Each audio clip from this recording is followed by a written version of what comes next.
Cuando hablamos de los contenidos de la desinformación de género, la mayoría circulan por redes sociales, incluso también por plataformas de mensajería privada, sobre todo como WhatsApp y Telegram.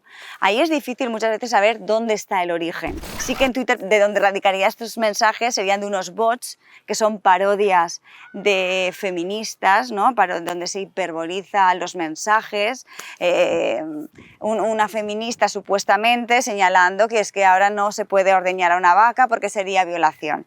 Es tan ridículo, pero al final estos bots se van duplicando y van multiplicando el contenido. Eso sería una de las fuentes. Otra fuente serían los pseudomedios.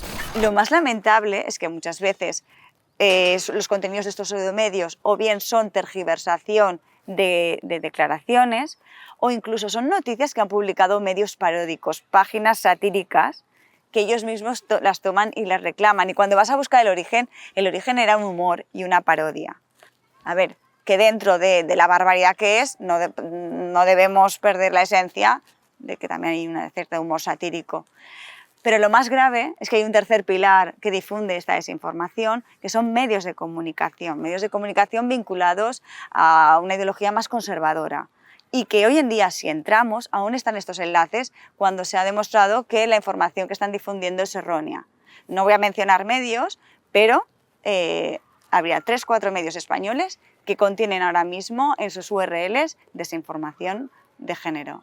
En España tenemos el caso de Irene Montero, que para mí ha sido en esta última legislatura la víctima dentro de la política de la desinformación de género. La desinformación de género, detectamos desinformación que afecta a todos los grupos políticos, desde Unidas Podemos hasta Vox, pero evidentemente en el caso de Irene Montero, al promover leyes que reivindican esa igualdad de género, ha sido objeto de escarnio, de unas declaraciones tergiversadas, en un momento que ella señala que todos los menores tienen derecho al consentimiento sexual, estaba hablando de menores de 16 y 17 años, pero se quita la cifra y claro, ya la tenemos. También con el tema de la ley del solo sí es sí se detecta muchísima desinformación.